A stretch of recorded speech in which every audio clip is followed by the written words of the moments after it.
Welcome to another video with awkward camera angles. It's Morgan again. Sneaking out of the house for a couple hours tonight. Gonna spend some time with my mama. I'm really excited about it. Whew. It's hot today. It's 84 out. But we didn't come here to talk about the weather, or the heat, I should say. But I want to catch up with you guys. Haven't posted a video in a while, and I want to share what's going on.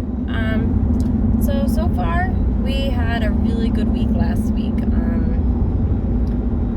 Despite Joshua being horribly sick, we were at the doctor's literally 3 times last week. It was not fun. Everything was fine. He turned, it's just one of those really bad colds. But he's good. He's getting better, so I'm thankful for that.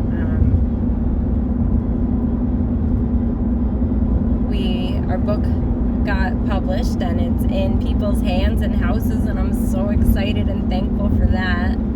So if you guys bought my book, if you guys spread it, if you guys were posting and just sharing and spreading awareness, I really appreciated it. I do appreciate it. It's this is something that's very close to my heart. My book is like you and like me. It's about autism. It's a children's book, and it's from a child with autism's perspective. So I'm excited about it. My plan right now is to just read it to anybody who will listen. I've called a couple schools. I'm going to really get into that in a couple of weeks while everybody gets ready for school. I want to get on their calendars and come in and speak with the kids about autism. And that's where we are right now in that process. And I'm so excited, and I'm so thankful, and I'm beyond proud of myself. I've always wanted to be a published author, and to be able to write something that was so meaningful and so close to my heart was really, it still feels unreal for me. But I'm super excited about it. I can't wait to share it with everybody. What else is going on with us? So, we're still trying to find a school for ABA, or a place that does ABA locally. It's been about a month, maybe a little more, that we have been trying to find something and just getting turned down. It really shouldn't be this difficult of a process. I know that a lot of people aren't for ABA, and for those of you who don't know what it is, it's a therapy where it's a lot of redirecting, and a lot of people, like professionals, would explain, like, okay, can you dumb it down for me? They'll tell you it's like training a dog. It's a lot of repetitiveness, and I can understand and I respect why families aren't for it. With that said, my husband and I have talked about it numerous times. We've talked to his school, we've talked to his teacher, professionals, loved ones who know us, who are professionals in the field, and they've all agreed with us that I think that ABA would be great for Josh. Now, if he is to start and he doesn't like it and it's not a good fit for him, I will immediately take him out. I don't want my son to grow up with any trauma. I don't want him to ever feel like he's not wanted and loved for exactly who he is. But I can't, in my right state of mind, not try my best for him.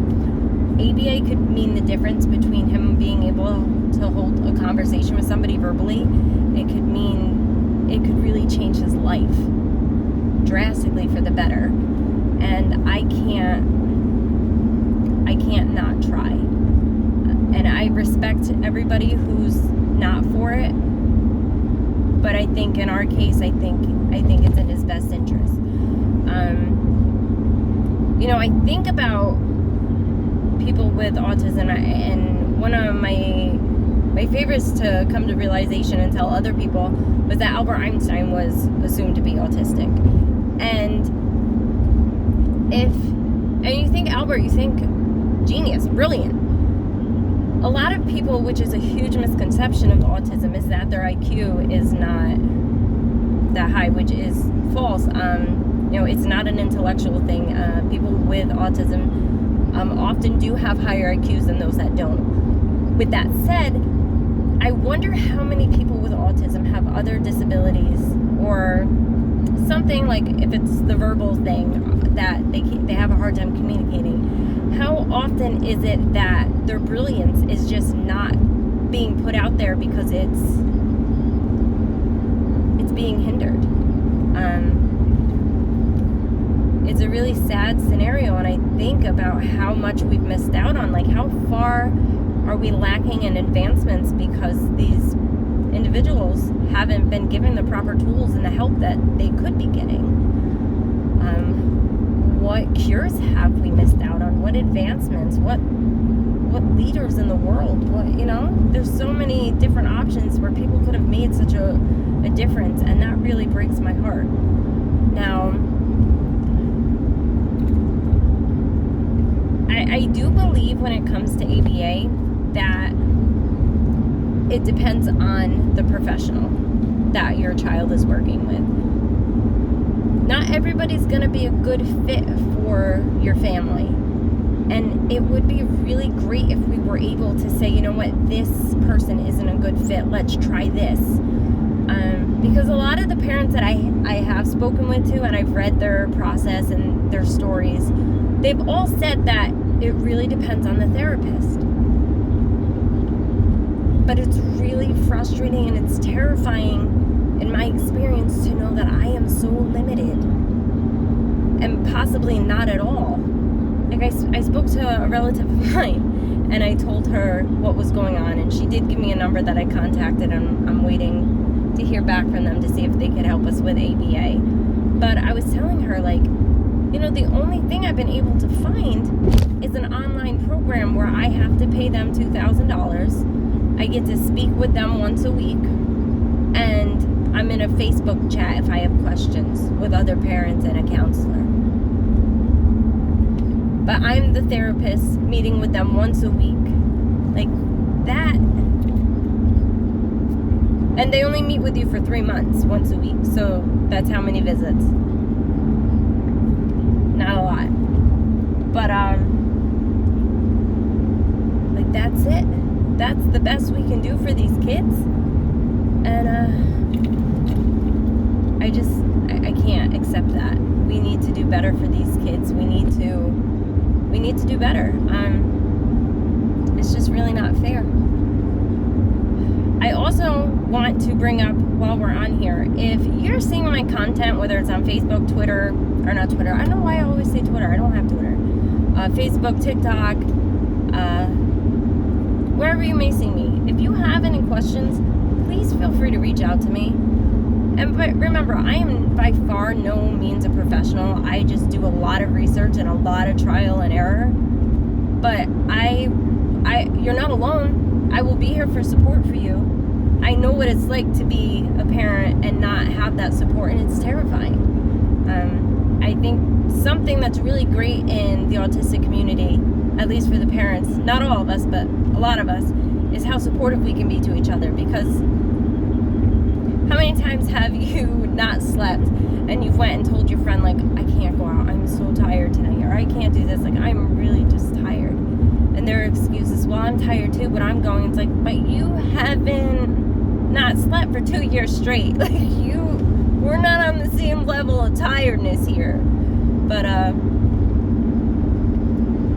it's not that they're not tired. They are. We're just on a different journey than them. And that's okay. It is really, at least it was very hard for me, and it's still, at times it still is. It's very hard for me to explain my situation, because I don't think that anybody really understands until they're put into these shoes. Because I'm going to be honest, I didn't. I really did not. And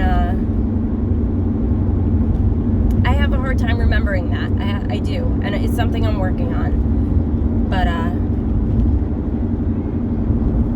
what's important at the end of the day is family members who are willing to learn, they're willing to try, and they're willing to put the effort in. Because not everybody is, and like I've said, it's okay to be scared and it's okay to be nervous. It's not okay not to try. So if you've got people who are willing to support you, good for them. But